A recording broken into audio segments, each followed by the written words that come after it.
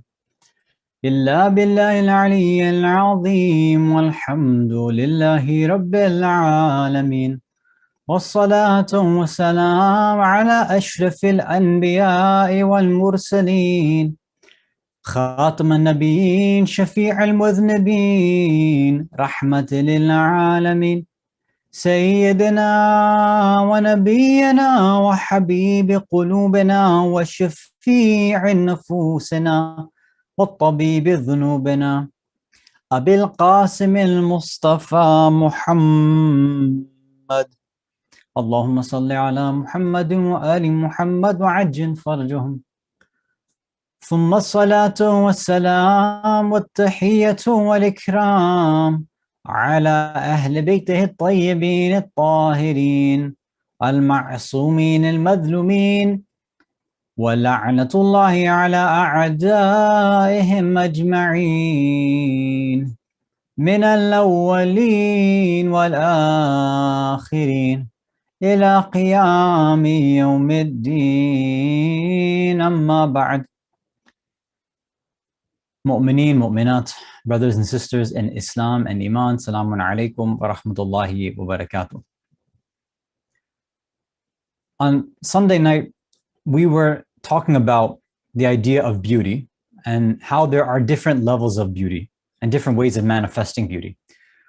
One of the levels is a superficial way where a person is just looking to have attention drawn towards themselves. In a higher way, a person like Bibi Zainab alayha salam, she manifested beauty from within, a true light and beauty that she had. So we can either manifest beauty for dunyawi, for material reasons, or we can do it for the sake of Allah, for the sake of our soul, for the sake of progressing mankind. And we shared the example of Bibi Zainab alayha salam and how her akhlaq enlightened a gathering of people who unfortunately were engaging in bad akhlaq behavior. Right? So tonight, as many of you saw, we want to talk about a different topic. You know, there's a lot of different topics related to Imam Hussain alayhi salatu wasalam and the events of Karbala.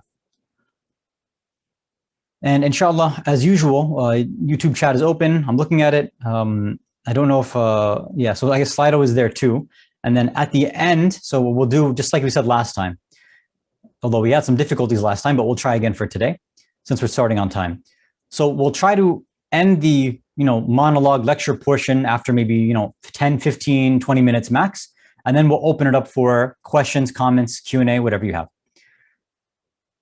So in honor of Abu Abdullah, Imam Hussain alayhi salatu wasalam, Allahumma salli ala Muhammad wa ala Muhammad wa ajil farajah. There's a lot of different topics that we could go into, right? And especially because we attach him specifically with the idea of Karbala. So basically any theme about Karbala is automatically attached to him. And now we're in the month of Shaban. So it's not just obviously Imam Hussain alayhi salam that whose Wiladat we're celebrating, inshallah, and on Thursday night we'll be also celebrating the birthday and Wiladat of Imam Sajjad alayhi salam and Hadrat Abu Fadl Abbas alayhi salam. And then of course, 15 Sha'ban, we have the birthday of Imam al-Hujjah, Imam al-Mahdi, Ajjalallahu ta'ala faraju sharif. So I wanted to try to pick a theme that if we're unable to finish, let's say in one night, then maybe we can continue it throughout the other nights that we have the opportunity to be together. When it comes to Karbala and the personality of Imam Hussain alayhi salam, us as Shias, we have this sort of special attachment and love towards the Imam. But there's also a kind of confusion. Now, of course, the confusion is not about the Imam per se. It's more about what took place around the Imam, right? We see him as such a powerful, illuminating personality. And we see that in history, he was arguably the most oppressed one out of all of the other Ahlul Bayt, alayhimus salam. How is it that such a powerful personality who attracted so many individuals, who had such a beautiful way of approaching life, how is it that people were able to go against him and then eventually come and fight against him? What exactly happened to the Muslims to allow something like that? The concept of bay'ah is something that it permeates our culture throughout. But it's not just the idea of giving allegiance and paying bay'ah and saying that I submit and I will follow the orders of so-and-so individual. You see, we have the early Muslims giving their bay'ah and allegiance to Rasulullah sallallahu alayhi wa sallam. Then after that, we see they are giving it, or at least they said that they were going to give it at Ghadir to Imam Ali alayhi salam. But unfortunately, they went against that. Of course, they gave their bay'ah after that to Imam Hassan alayhi salam, but many rescinded their bay'ah, or they just went against his orders anyway. So now we end up with Imam Hussain alayhi salam. The same sort of struggles and trials and ideas that happened to all of his forefathers, his brother, his father, and his grandfather. When people became Muslim with Rasulullah, a lot of them went against his orders, right? When people give bay'ah to Imam Ali, right after that, we see Saqifa taking place. With Imam Hassan, we see that, unfortunately, even the individuals who were supporters of his initially, they went against that, and then some of them even tried to assassinate him, right? So Imam Hussain alayhi salam is following a sort of line and a trend in Islamic Muslim history of people pledging their allegiance, promising to follow a representative of God, and then giving back or going against and being hypocritical about their allegiance. Again, we could even take this back to the previous prophets, but let's stick with the Ma'asumin alayhimus salam.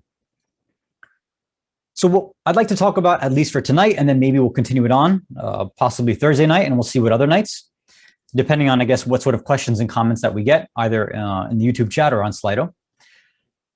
What I want to talk about is this concept of bay'ah. We always talk about, oh man, I wish I was with the Imam so I could have pledged allegiance towards him. That sounds nice, but a lot of people did that as well. A lot of people pledged their allegiance to Imam Hussain alayhi salam, but like we said, they ended up fighting against him too. So what we want to reflect on and think about tonight is this. How is it possible? What exactly led to certain individuals who initially pledged their allegiance, made promises to the Imam? What led and caused them to go against that, to become hypocrites, and to back off and back away from what they originally had pledged? What makes somebody break their promise? What makes somebody break their bay'ah? What we'll find, inshallah, is that there's different levels of bay'ah. There's different levels of giving your allegiance. And when we see that, we'll understand that based on the level of allegiance that you give, the content and the type of bay'ah that you have is going to differ as well. So the way that we connect with the Imam, depending on how we connect with the Imam, it's going to tell us a little bit about who we really are, what sort of relationship we have with our Imam.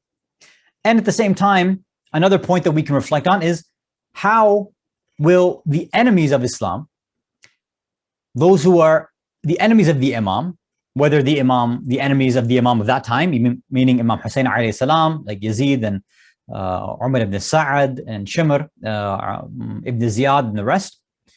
And of course, we can also think about it in terms of what sort of strategies and ideas should we keep in mind in this day and age, when you and I are the types that we want to pledge our allegiance to the Imam of the time, right? So I don't know if we'll get to that part, but at least these few points that we want to get to is looking at who were the types of people who gave their bay'ah to Imam Hussain alayhi salam. Then we want to talk about what sort of things did they say to the Imam? What was the content of their bay'ah? And then finally, inshallah, we'll see the sort of response that they had given when they were put in a place of bala or trials and tribulations, when their bay'ah was put to the test. Please recite as-salawat ala Muhammad wa ala Muhammad. Allahumma salli ala Muhammadin wa ala Muhammad wa ajil fajr. Okay.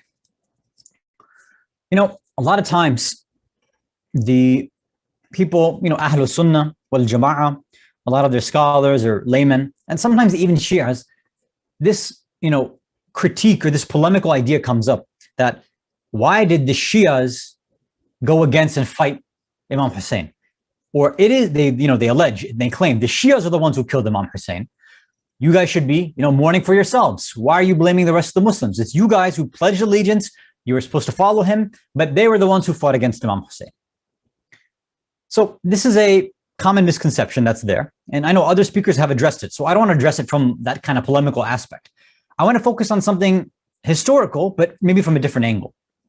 Now, most of you know that there were individuals, right? As soon as Muawiyah died and Yazid started to solidify his power, right? To take bay'ah from different people, different tribes, different provinces. At this time, people were, of course, looking to Imam Hussain alayhi salam to see what was his response. How was he going to react to Yazid? And this is where we hear this whole idea of the letters that were written, right? And again, there's different numbers written in history. I'm not super concerned with those details right now. 16,000, 30,000, whatever. There was a lot of letters.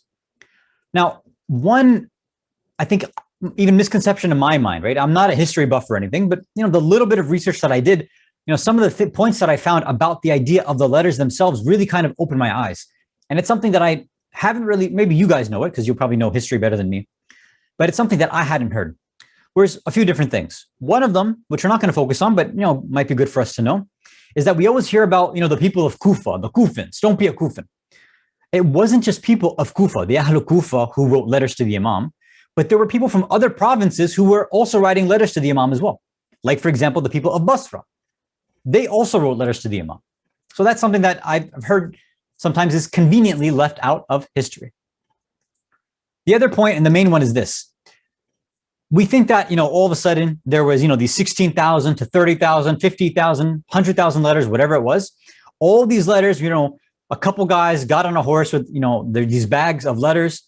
They rode straight to the Imam in Medina. They gave him the letters and the Imam read through hundreds, these tens of thousands of letters all at once. So according to some of our historians, that's not really what happened. That doesn't really make any sense anyway, right? So it doesn't seem very feasible and reasonable. What some historians say is that there was actually 3 separate phases of letter writing and it being sent to the Imam. So the 3 phases are this.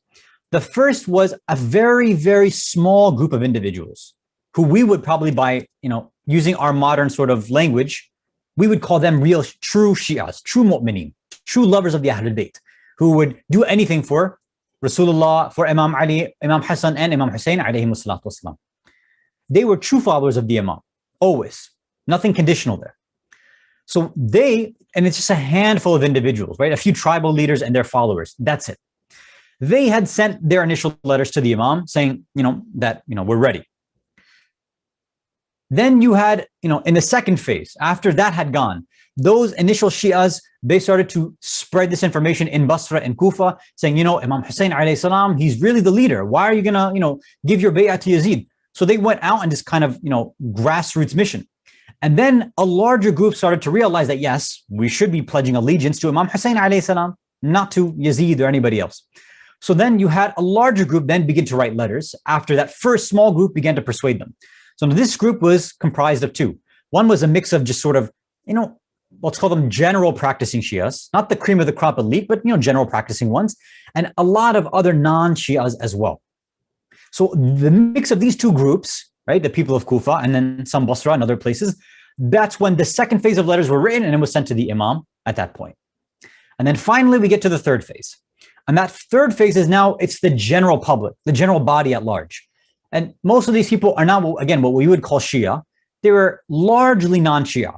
Again, the modern term would be Sunni, but again, that term didn't really exist at that point, right? So these are people who don't really have much to do with the Ahlul Bayt. So they were, this is like the biggest chunk of the letters. This gets now written and sent to Imam Hussain alayhi salam. So it's not as we think that, all these letters are being sent to the Imam. No, 3 separate phases. First small group of elite true followers of the Ahlul Bayt, real Shias. Second group, it's a mix of, good practitioners of Shiism. And then some, a good amount of non-Shias or Sunnis. And then finally, the third group, which is the biggest chunk of the letter writers, which are basically non-Shias, the general public. Now, what's key here for us to understand is what exactly did they write in their letters? What exactly did they say in their letters? And as we'll see, once we see what they wrote, the information that they wrote, the language they used while they're speaking to the Imam, then we're going to see that, okay, this is what we mean by levels of bay'ah and how they differ. Salawat ala Muhammad wa ala Muhammad. Allahumma salli ala Muhammad wa ala Muhammad. Okay, I'm just keeping an eye on time. So it's almost 15 minutes. So far, I don't see anything in YouTube and nothing on Slido. So we'll keep going. Okay. So that first group are elite Shias, people who are, ready to sacrifice everything for the Ahlul Bayt alayhimus salam. What did their letters say? The general nature, the verbiage, the language they used was that, Ya Imam, Yabna Rasulullah, we are writing to you because you are the one who will implement divine justice. You are the only one who can implement the Sharia. No one else can do this. We want to see God's law re-implemented on this earth. So that was the language that they used. Again, very high, lofty, honorable goals, right? But we'd say pure Islam in that sense. Now that second group, which is a mix of, again, and then some non-Shias as well. In their language, what they were writing is this, is that, look, Ya ibn Rasulullah, what we are looking for is that we see the oppression of the Umayyads. We see the oppression of the governor here of Kufa. We see the oppression of the governor of Basra. We see them taking money. We see them hurting individuals, oppressing individuals, and doing dhulm, being corrupt. We want to seek social justice. We want to seek reform in the society. We want to see an end to the oppression. And we are tired of the corruption of the Umayyad Empire. So this was the language that they used. Now you can see that already their language is different. They don't seem, overly concerned that it's the Imam Hussain specifically as a representative of God doing this. Their concerns are a bit more, we don't like this injustice. You seem like you're qualified, so you have to come and end that injustice. And then the third and final group, which is a huge chunk of Muslims, again, largely non-Shi'as. What do they say? For them, and I'll give you one quote from some of the letters. It says, and I'm just going to give you the English, I'll leave the Arabic out. So many of them said, as they were calling to Imam Hussain, gardens have become green and fruits are ripe now. So come whenever you decide, since your soldiers are waiting to help you.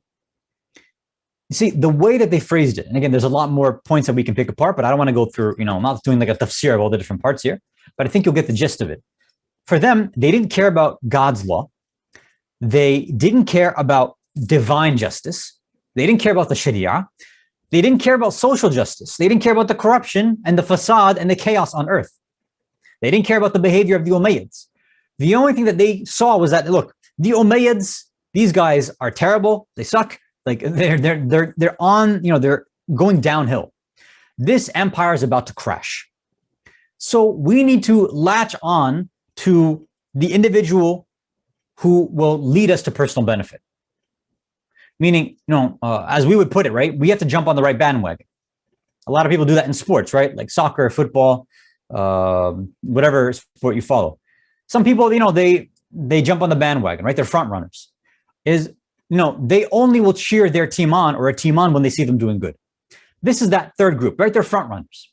They're jumping on the bandwagon. When they see that, okay, everybody else is writing letters to the Imam, we're going to do the same thing. But their only concerns were their personal benefits, because they saw that when the Imam comes, then they'll tell Imam Hussain, hey, we wrote letters to you. We were there. We were supporting you when you wanted to take over and, get rid of Yazid and the Umayyads. So, you need to take care of us as well. This is the same thing that a lot of individuals did, so-called Muslims. They did the same thing with Amir al-Mu'mineen Ali ibn Abi Talib alayhi salatu wasalam. Allahumma salli ala Muhammad wa ala Muhammad wa ajil farajahum. Famous companions, right? Super, wonderful companions according to others.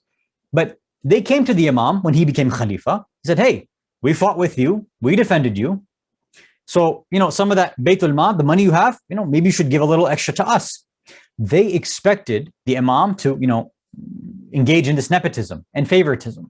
Of course, the Imam said, definitely, that's not going to happen. So a lot of individuals, many individuals, this is what they were going after.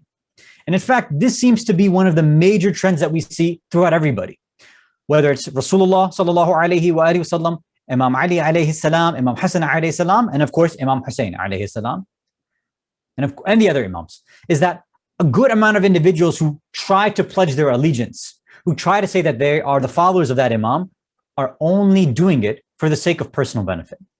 They only do it because they feel like they're going to get some money out of it. They're going to get power out of it. Maybe they'll get a position out of it. And you can see somebody on the other side, like Umar ibn Sa'd. Umar ibn Sa'd is somebody who recognized, he understood Imam Hussain. He knew who he was. And we know from history, he said, I don't want to kill this guy. I don't want to kill the grandson of the Prophet. I know who he is. I know his station. But he said, you know what? I want to be a governor, and I want to specifically control Ray, which is modern day, the greater area of Tehran and bigger, right, in Iran. He wanted that. And that power hungriness and hunger that was in him overrode or kind of overwrote his inclination towards doing what was right. It messed with his soul. So his attachment to the physical world, the dunya, the material world, his love, his ego, all that stuff messed with his akhirah. It messed with his soul, and it ended up causing him to, unfortunately, end up probably burning in hellfire forever. Because he chose the path. He said, I'm choosing hellfire over heaven. What can I do? Because I want that power.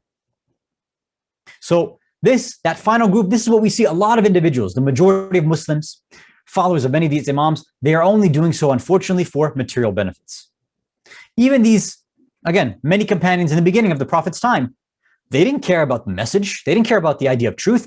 They only gave their allegiance to the Prophet, to Islam, became Muslims, gave allegiance to Imam Ali because they wanted money out of it. They saw that this was, the cool thing that was happening. This was, what's to say?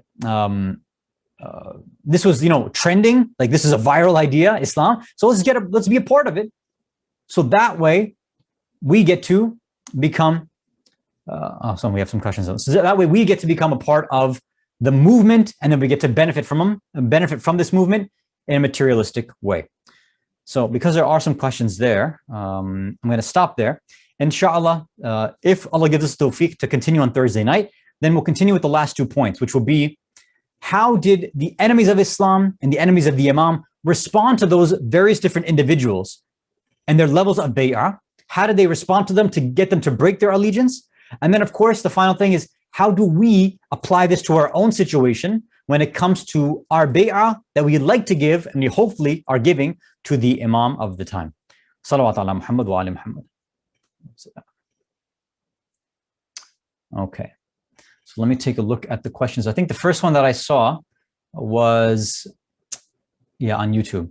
Okay, so let's see. Bismillah ar-Rahman ar-Rahim. In today's world, how can we prove to Allah and to ourselves that our allegiance, my monitor went off, that our allegiance to the Imam of our time is sincere? So it's a good question, but this is something that I'd like to try to address tomorrow night, inshallah. For all of us who are listening, we can reflect right now, right? Before we even give the answers or things to think about on Thursday night. Think about for now, when I give my bay'ah, and as we mentioned, those different levels of individuals before, right? The ones who,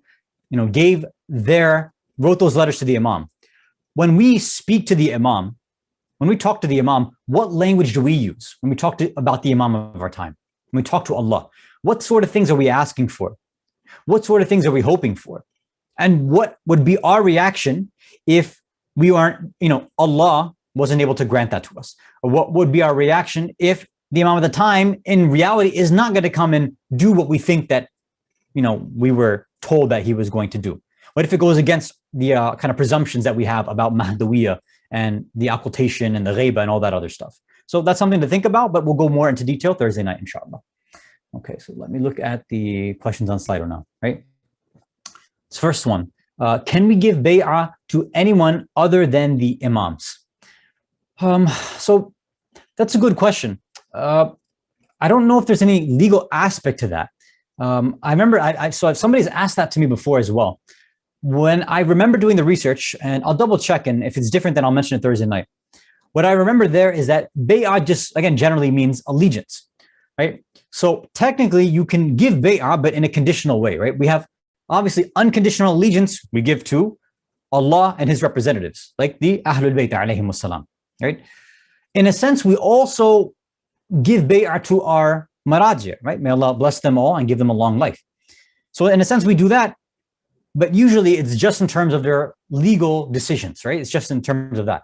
If, a marja comes and tells you, this is the best fast food place or the best halal restaurant in Toronto, you don't have to take his word for it. I mean, you can if you want, but, he might pick, I'm not going to start mentioning places, but, you can pick this or that place and you can decide, which place actually has the best steak in Toronto. The marja, this Ayatollah may not know, so you may know better. So it won't be complete allegiance. So what I remember, I did research, I think a year or two ago. This is what I remember seeing when that question came up, but I'll try to look at it again. And if I find a different answer, then I'll share that with you on Thursday night, inshallah. Okay. So why did these individuals give bay'ah but flipped when Hadrat Muslim came? Again, this is something that we are going to try to address Thursday night, inshallah, first, is what tactics did Ibn Ziyad use, or you can even say Yazid or Umar ibn Sa'd? What did the enemies of Islam, the enemies of the Imam, what did they use specifically in order to have those individuals break their allegiance and oath? And again, I'll give you some points to think about, at least for yourself, before we give the answer. Again, think about the way, the phrase, the verbiage they used in their letters to the Imam. Think about how they were attached to the Imam, what they said to the Imam, their relationship, and then think about the different sort of tactics that Muawiyah, Yazid, Umar ibn Sa'd, and Ibn Ziyad, all the rest, they use these sort of things in light of that sort of connection and relationship and the way that they had given bay'ah to the imams. But we'll spell these things out, inshallah, on Thursday night. Okay, I think there's, okay. Well, that was a lot more than I thought. Okay, one second. All right, next one that I see. Okay, I don't know if this is the same one as it seems similar to the YouTube one, right? What are some practical steps we can apply in our lives to guarantee that we will actively await the arrival of the Imam of our time and be ready to give bay'ah? Again, something else that we'll try to address on Thursday night. So the same points that I said to think about that as well, right? Because I know this is a topic that everybody loves, right? Preparing for the Imam's arrival, actively awaiting, intidhar al-faraj. It's the most cliched topic, right? Yeah. Okay.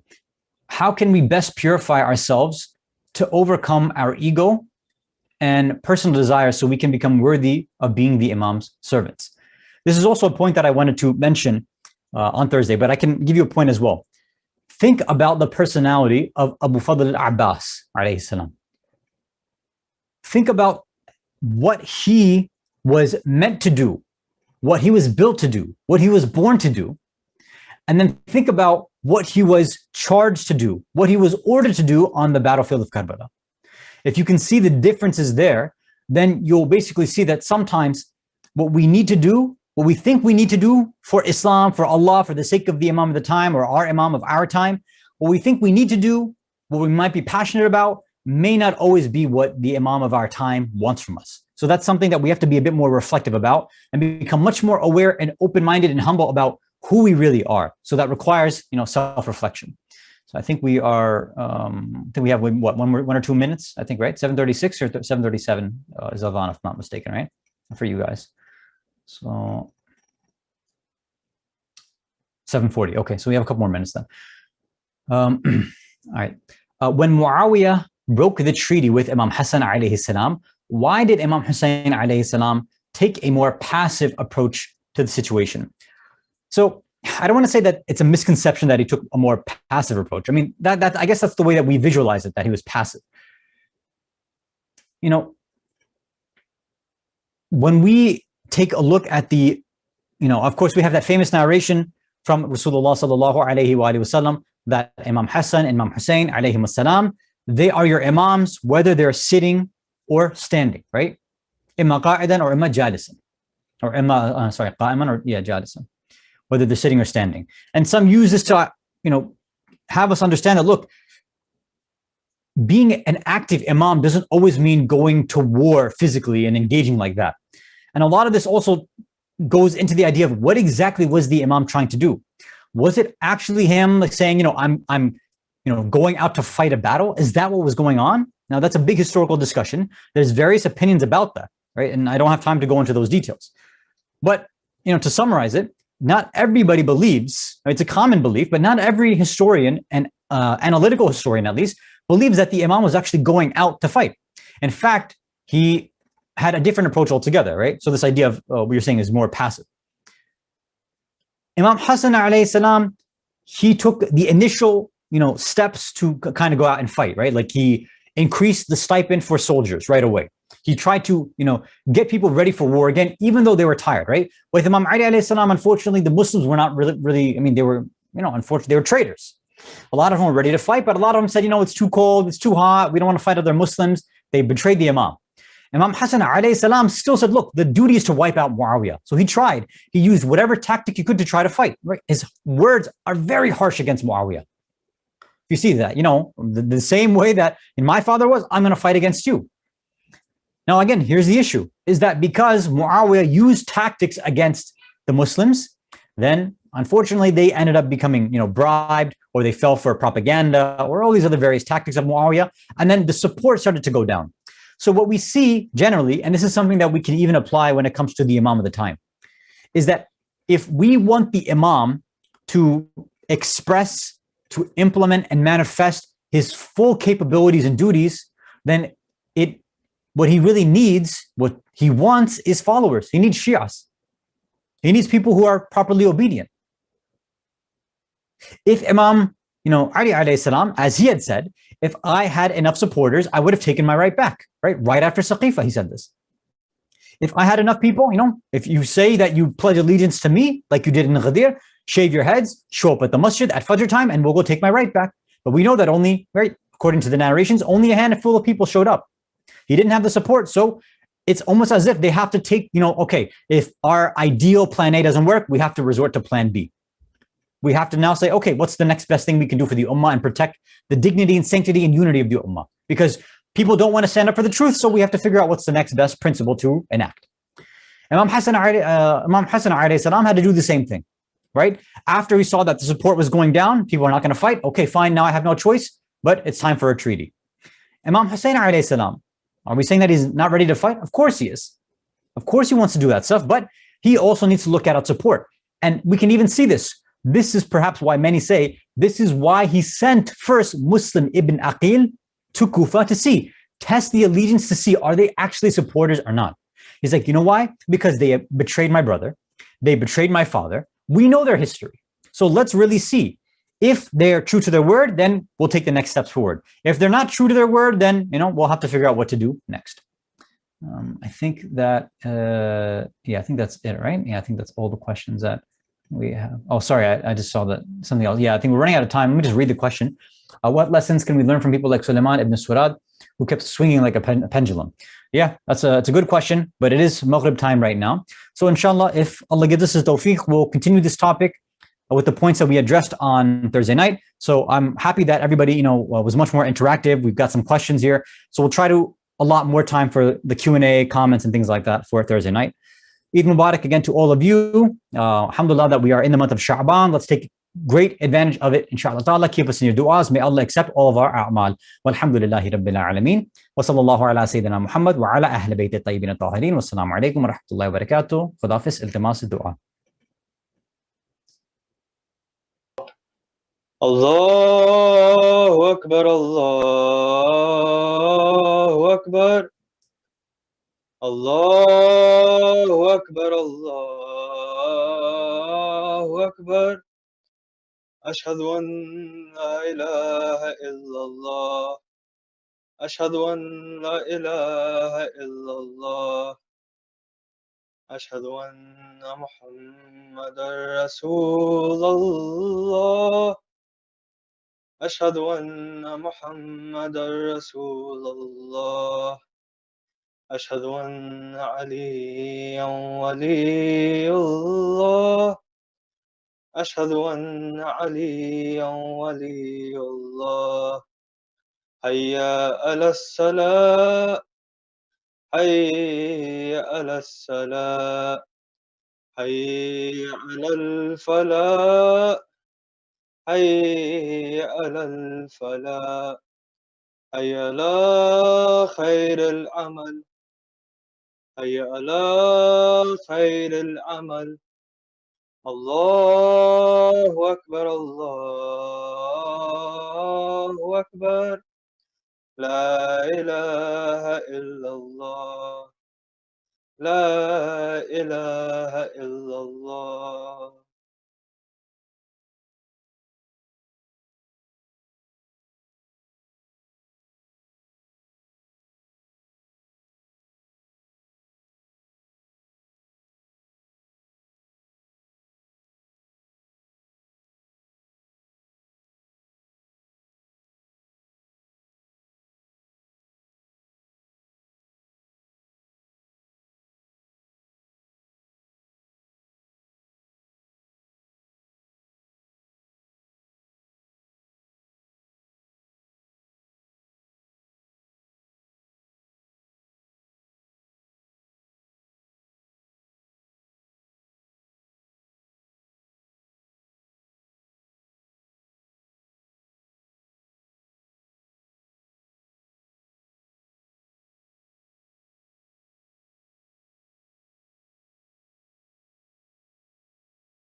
أعوذ بالله من الشيطان الرجيم. بسم الله الرحمن الرحيم. ياسين والقرآن الحكيم إنك لمن المرسلين على صراط مستقيم تنزيل العزيز الرحيم لتنذر قوما ما أنذر آباؤهم فهم غافلون لقد حق القول على أكثرهم فهم لا يؤمنون إنا جعلنا في أعناقهم أغلالا فهي إلى الأذقان فهم مقمحون وجعلنا من بين يديهم سدا ومن خلفهم سدا فأغشيناهم فهم لا يبصرون وسواء عليهم أنذرتهم أم لم تنذرهم لا يؤمنون إنما تنذر من اتبع الذكر فخشي الرحمن بالغيب فبشره بمغفرة وأجر كريم. إنا نحن نحيي الموتى ونكتب ما قدموا وآثارهم وكل شيء أحصيناه في إمام مبين. واضرب لهم مثلا أصحاب القرية إذ جاءها المرسلون إذ أرسلنا إليهم اثنين فكذبوهما فعززنا بثالث فقالوا إنا إليكم مرسلون قالوا ما أنتم إلا بشر مثلنا وما أنزل الرحمن من شيء إن أنتم إلا تكذبون. قالوا ربنا يعلم إنا إليكم لمرسلون وما علينا إلا البلاغ المبين. قالوا إنا تطيرنا بكم لئن لم تنتهوا لنرجمنكم وليمسنكم منا عذاب أليم. قالوا طائركم معكم أئن ذكرتم بل أنتم قوم مسرفون. وجاء من أقصى المدينة رجل يسعى قال يا قوم اتبعوا المرسلين اتبعوا من لا يسألكم أجرا وهم مهتدون. وما لي لا أعبد الذي فطرني فإليه ترجعون. أتخذ من دونه آلهة إن يردني الرحمن بضر لا تغني عني شفاعتهم شيئا ولا ينقذون. إني ضل في ضلال مبين. إني آمنت بربكم فاسمعون. قيل ادخل الجنة قال يا ليت قومي يعلمون بما غفر لي ربي وجعلني من المكرمين. وما أنزلنا على قومه من بعده من جند من السماء وما كنا منزلين إن كانت إلا صيحة واحدة فإذا هم خامدون.